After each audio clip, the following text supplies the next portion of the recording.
দোয়া কবুল হওয়ার আমলসমূহ। আসসালামু আলাইকুম রহমতুল্লাহ। দোয়া হলো এমন একটি ইবাদত ও মুমিনের হাতিয়ার যা কখনো বিফলে যায় না। একজন মুমিন যদি আল্লাহর কাছে কোনো দোয়া করে আর তার ফল ইহকালে যদি সে না পায়, তবে হতাশ হবার কিছুই নেই। কেননা আল্লাহর নিকট দোয়া করার ফলে তার প্রাপ্য অবশ্যই আল্লাহ তাকে পরকালে পুরোপুরি বুঝিয়ে দিবেন। বিভিন্ন কিতাবে দোয়া কবুল হওয়ার আমল বর্ণিত হয়েছে।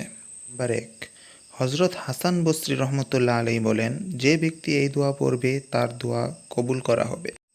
দোয়াটি হলো, ফাকুলতুস্তাগফিরু রাব্বাকুম ইন্নাহু কানা গফফারা ইউরসিলিস সামাআ আলাইকুম মিদরারা ওয়া ইউমদিদুকুম বিআমওয়ালিন ওয়া বানিনা ওয়া ইয়াজআল লাকুম জান্নাতিন ওয়া ইয়াজআল লাকুম আনহারা।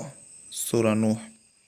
নাম্বার 2, শুক্রবার আসরের নামাজের পর আয়াতুল কুরসি 70 বার পড়ার পর যে উদ্দেশ্যে দোয়া করা হবে সে দোয়া কবুল করা হবে। নাম্বার 3, বৃহস্পতিবার চাশতের নামাজের পর 500 বার আস-সামিয়া পাঠ করে দোয়া করলে সে দোয়া কবুল হবে।